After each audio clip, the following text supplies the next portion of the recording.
Estamos de volta com o Espaço Feminino e agora nós vamos aprender com a Adriana, minha xará, querida Adriana Lourenço, a fazer um pudim de tapioca. Vamos começar, Adri? Vamos lá. Então, vamos lá. Ó, essa tapioca não é aquela tapioca que vocês estão acostumados a ver nas ruas, na barraquinha. É uma tapioca doce. Ah, não é a tapioca que a gente faz na frigideira? Não, ela é uma tapioca granulada. Onde que a gente acha para comprar, Ó, Adriana? no mercado, qualquer mercado, aquele saquinho, né? E você compra a tapioca granulada. É super fácil de fazer. Ai, dá licença, deixa eu provar aqui a textura da... ela é bem granulada. Ela é diferente mesmo daquela que a gente usa. Porque a outra ela é mais fininha, né? Aí você hidrata também, tem umas que vem hidratada. Essa aqui, como é doce, não é salgada, eu também vou hidratar, né? Então ela fica mais ou menos hidratando 2 horas. Aqui ela fica 2 horas 2 hidratando. horas. E assim, tem que ser 2 horas mesmo, não pode passar, porque senão fica um pudim mais durinho, sabe? Não fica com aquela textura que a gente bonita, espera. Enfim, tem que seguir a receita, tem todo um padrão certinho. Certo. Então, assim, a gente coloca o leite. Aqui tem 1 litro de leite, tá? Não sei se está mostrando a receita, mas tem 1 litro de leite. Essa receita é da minha avó, tá, gente? É Só que mesmo? assim, eu adaptei. Você coloca ela na tua doceria? Coloco. Só que assim, eu acabei tirando um pouco do açúcar, né? Engraçado que assim... Tudo a ver, né? É, porque assim, tudo que a gente faz lá na verandoceria, eu evito muito assim, diminuo muito o açúcar. Aí as pessoas até falam assim, nossa, é o doce na medida certa, porque não fica aquela coisa muito melada. E você consegue comer 2, 3 pedaços. Eu até falo assim, nossa, Adriana, para de fazer esses doces, porque eu como 2, 3, 4 pedaços. Aí, né, não adianta. Eu falei assim, não, mas eu prefiro porque não fica uma coisa muito doce. Então, eu acho que é assim, muito legal. Ó, aí você adiciona a tapioca no leite e o flocos de coco. Esse é o coco ralado? É aquele coco flocado que você compra também em saquinho no mercado. Tá. Lógico, tem gente que gosta de ralar o coco, mas dá muito trabalho, né? Então, o efeito é o mesmo? não é, né? Não, o natural acaba sendo mais gostoso. É mais gostoso. Tá. Então, assim... Pode ser o natural, Pode ser o natural. Quem tem tempo, pode ser o natural. Tá. Como a maioria das pessoas não tem mais tempo, né? Aquela correria. Uma correria só. Então, o que acontece? Aqui está hidratando, né? Coloca um filmezinho, só que aqui, né, a gente acabou trazendo filme. E bota um 2 filme horas. E 2 horas. E fica ali quietinho. Enquanto isso, você vai fazendo outras coisas, poder jantar. Aí, eu vou passar para cá. Ficou 2 horas aqui, né? Hidratou. Eu faço o outro ingrediente, que é os ovos. Os ovos. 4 ovos inteiros. Eu dou uma Esse pudim, Adriana, ele fica no congelador? Ou ele é na geladeira? Não, ele é no forno. Não, depois do forno. Depois ele fica na geladeira. Geladeira mesmo. Normal. Né? Eu dou uma batidinha só pra...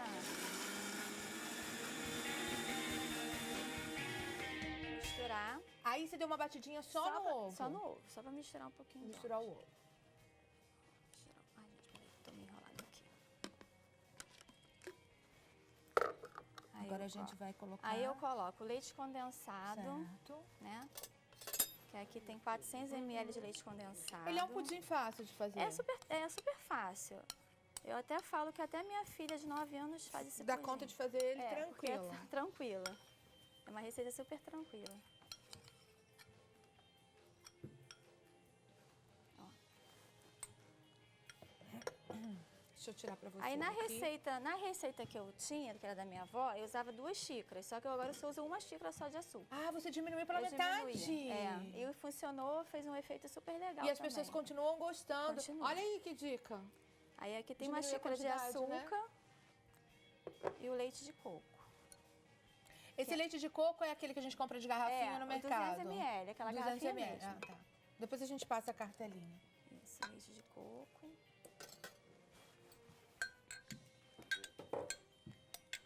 Ele é como se fosse assim, né? Mesmo procedimento de um pudim de leite moça, porque bate no liquidificador, né? Leva ao forno. Deixa eu guardar pra você. Mas o diferencial mesmo é a tapioca, né? Que dá aquela... Ela dá aquela gominha no pudim, né? Isso. Então, ó, eu bato esse...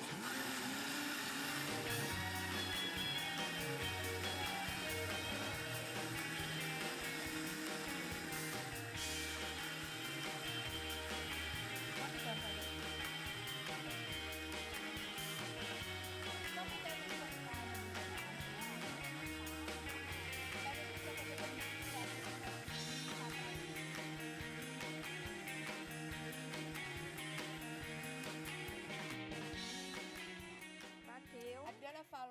a gente pode deixar batendo 1 minuto e meio, 2 minutinhos, até incorporar bem os ingredientes.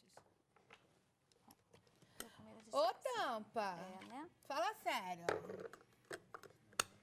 Então, após a Agora, batida... é interessante a gente falar para nossa amiga lá de casa que você acabou de preparar isso aqui para poder hidratar. Ela ainda não está hidratada porque tem que ficar 2 horas. Isso. Mas a gente vai dar todo vai continuar fazendo o pudim como se já tivesse hidratado. Isso. Vamos lá. Aí, hidratou. Ela não vai ficar assim, não, tá? Que aqui tá Depois de líquido. hidratado, ela fica como? Lisa? Ela fica mais assim, os grãos mais molinhos, tá. né? Não fica líquido, não. E aí eu misturo. Fica bem homogêneo. Tá. Misturo tudo. Nossa, essa receita rende, né? Rende. Dá um pudim. Ele tem que ser uma forma grande para poder... umas 20 pessoas, até mais. Olha. Mexa um pouquinho. Lógico, aqui tá vendo? Ele tá bem líquido, mas ele não fica assim, tá? Ele fica mais encorpadinho fica bem depois de encorpado. hidratado. Isso. Aí vou mexer.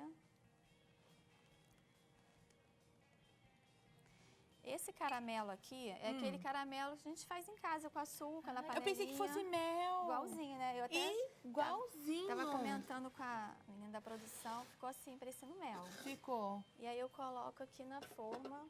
Essa forma aqui é de uma forma de aro 25, que também encontra em qualquer lugar, tem mercado.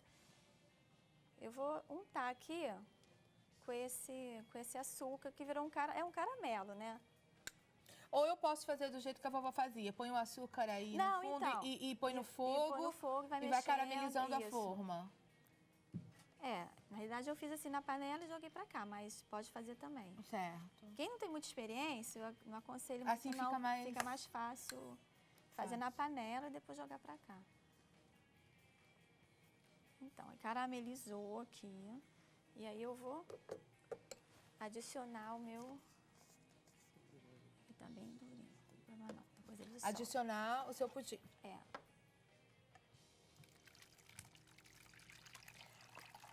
É muito simples, depois disso é forno.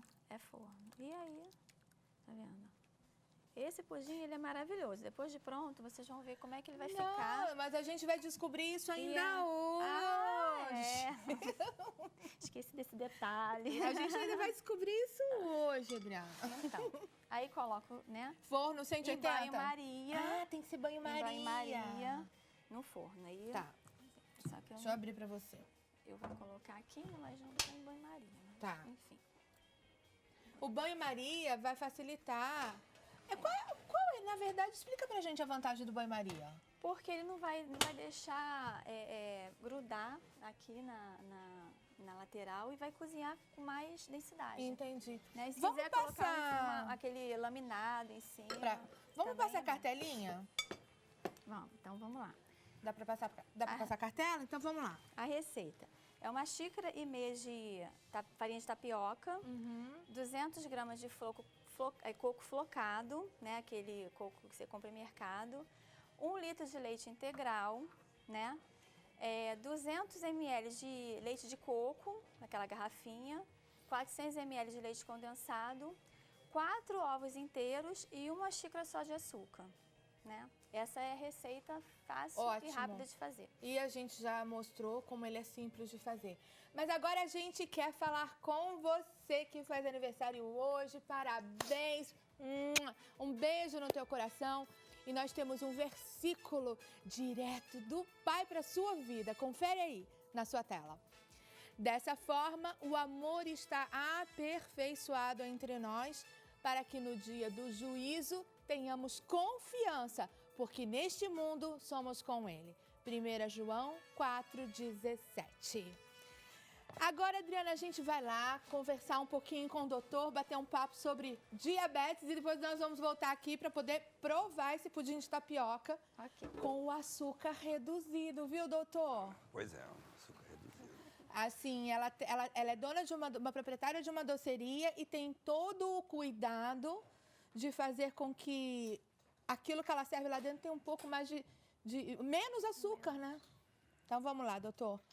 Falar sobre diabetes. Muito bem. Então, primeiro vamos falar explicar o que é o diabetes. Então, vamos lá. O que é a diabetes? Então, vamos começar fazendo uma comparação, uma analogia. Né? Se você tem um carro e esse carro ele funciona, ele precisa de energia. Então a energia vem da onde? Vem do combustível que a gente coloca no tanque e o motor do carro queimando essa energia essa energia do combustível, a energia liberada e o carro ele anda. Começa a andar. Tá, muito bem. E do organismo vivo, qual é o combustível? Qual é a energia? É o açúcar. É o açúcar. Então você tem que ter o açúcar e você tem que ter o motor, a faísca para queimar esse açúcar. Esse combustível. Né? Ou esse combustível, esse açúcar. Certo. Então, nós precisamos, é indispensável o açúcar para a vida. E você tem que ter a faísca, você tem que ter a combustão do açúcar, que depende, no caso do motor, que é um hormônio chamado de insulina. Ah, sim. E o que acontece? O combustível, ele para ser queimado, ele vai precisar do hormônio chamado de insulina. Então, duas coisas podem acontecer que vão causar o que nós chamamos de diabetes. Primeira coisa é quando o motor ele não está funcionando direito. O motor não está criando a faísca, não está pegando. Então, você tem o motor, você tem a faísca, mas você não tem a combustão, não tem a produção de energia. Então, é o caso de você ter a insulina, mas a insulina ela não está dando a faísca, ela não está dando a combustão. É o caso mais comum que nós chamamos... De desenvolver o diabetes. Ou é A? Tanto faz. Tanto faz? Tanto faz. Mas a doença, diabetes... A doença diabetes... O diabetes como síndrome, né? Ou com uma síndrome também. Agora, e isso acontece, doutor, porque está vindo uma quantidade maior de açúcar e a insulina não está conseguindo processar? No início, sim. No início é isso. Sim. A insulina está chegando na hora errada, às vezes até inicialmente em grande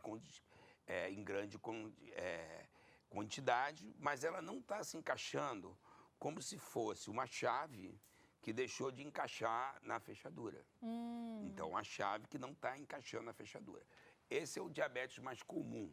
Esse é o tipo? Tipo 2. 2. Que nós chamamos de isso que tipo eu ia, 2. Na verdade, perguntar. Porque existem dois tipos, né? O tipo 1 e o tipo 2. Existem, na realidade, vários tipos. Mas nós simplificamos, fica bem a simplificação em dois tipos. Tipo 1 e tipo 2. Então, no tipo 2, que é o mais comum, o que acontece?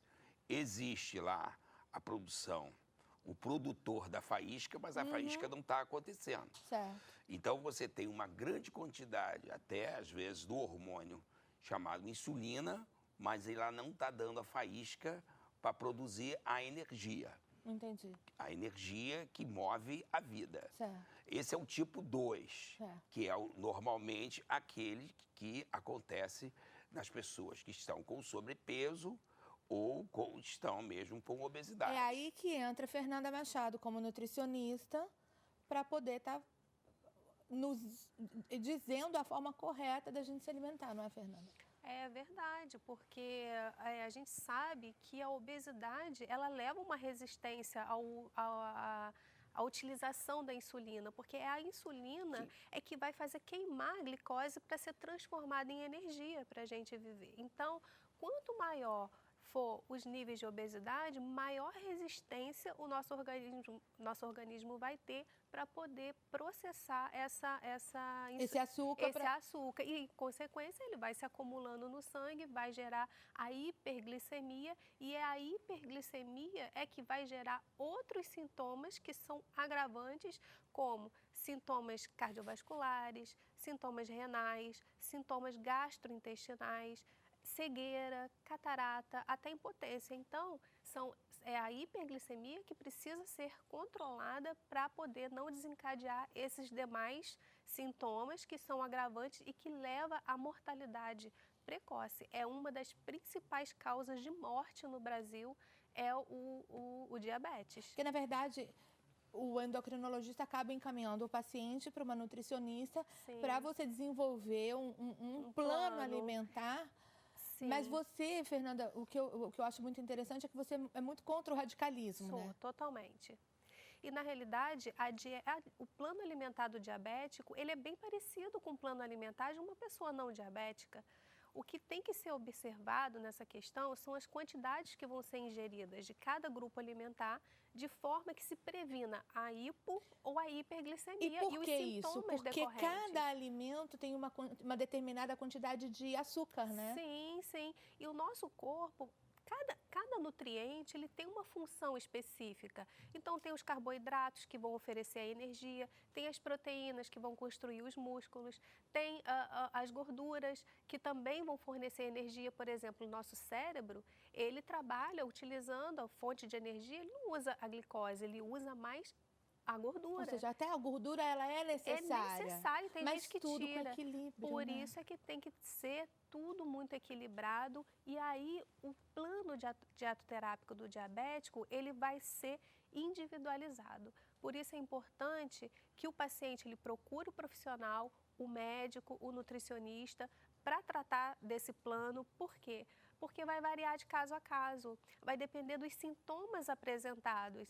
Então, se o paciente apresenta sintomas gastrointestinais, vai ter uma dieta específica para aquele sintoma. Se são sintomas cardiovasculares, vai ser dieta específica para aqueles sintomas. Se o paciente já está apresentando um quadro renal, então tem uma dietoterapia específica. Então, tudo é caso a caso, tem que procurar um médico, conversar.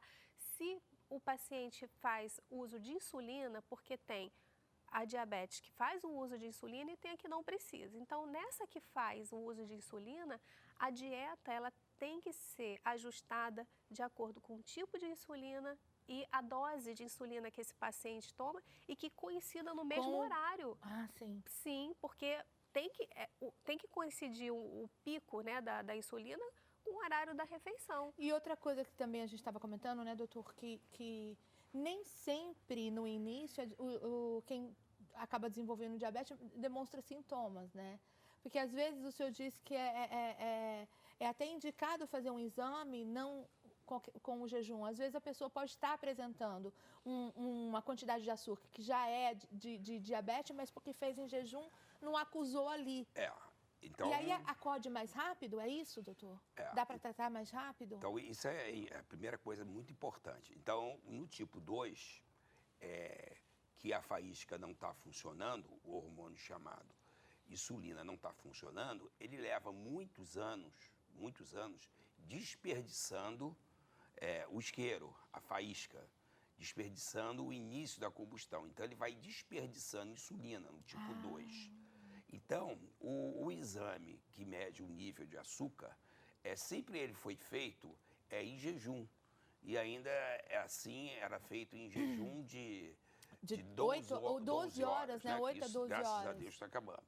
Então, na realidade, a pessoa ficava muito tempo com os níveis de açúcar alto e desperdiçando insulina, porque o exame não era feito após as refeições. Entendi. Então, se a gente for ver o Brasil, onde a obesidade e o sobrepeso estão explodindo e o diabetes tipo 2 também está explodindo, você pode detectar muito mais rapidamente fazendo o exame da glicose após as refeições. Mas não precisa disso. Dando uma quantidade alterada, doutor, o senhor já entra imediatamente com medicação ou o senhor começa a tentar resolver só com a alimentação? Bom, primeiro... Ou uma associação, Então, né? vamos lá. A gente já sabe que tem 2 tipos. Sim. Porque falta a insulina, Sim. aí é uma alteração que o organismo começa a inflamar e atracar o próprio órgão que produz a insulina, que é o pâncreas, aí ele precisa de insulina. Esse é o tipo 1. E o tipo 2, porque a insulina existe, mas ela não está encaixando nas fechaduras, ela não está provocando a combustão. Certo. Agora, a gente tem que entrar, então, antes do tratamento, nas causas. Quais são as causas? Então, inúmeras, né? as causas são as seguintes: o que há de mais moderno? Tanto o diabetes tipo 1 como o diabetes tipo 2, para variar, eles começam nessa glândula aqui, que é o cérebro. Antes de ocorrer alteração, porque no diabetes a alteração ela não é só no pâncreas. A alteração é inicialmente no cérebro. Depois que ela vai desenvolver. Depois ela acontece nos órgãos. Nos órgãos. No intestino, no rim, Certo. no pâncreas, Certo. no fígado, no músculo. Então, o início... Sempre esse início é no cérebro, doutor? Cérebro. Aí a gente tem que ver as Olha causas. isso. Quais são as causas? A primeira causa são os níveis de ansiedade. Que hoje em dia, Tá lá nas alturas. um dos males do século. Que é uma sensação muito grande de medo, que você não sabe nem de quê, e uma sensação de que você não tem nenhum controle sobre a sua vida. Então, essa causa é a primeira. É a primeira. Ansiedade e estresse. Por quê? Porque a ansiedade e o estresse vão provocar uma alteração no metabolismo, no funcionamento do cérebro. E essa alteração no metabolismo do cérebro vai fazer você criar uma avidez, você criar uma atração fatal, por doce, uma fissura, uma impulsividade, uma compulsividade por açúcar e gordura. Incrível. Por que isso? Doutor, agora a gente vai chamar um intervalo rapidinho. Nós vimos o primeiro sintoma. Nós vamos para o intervalo rapidinho. A gente vai voltar já com o segundo e os outros sintomas com o doutor passando as dicas para a gente. A gente já volta.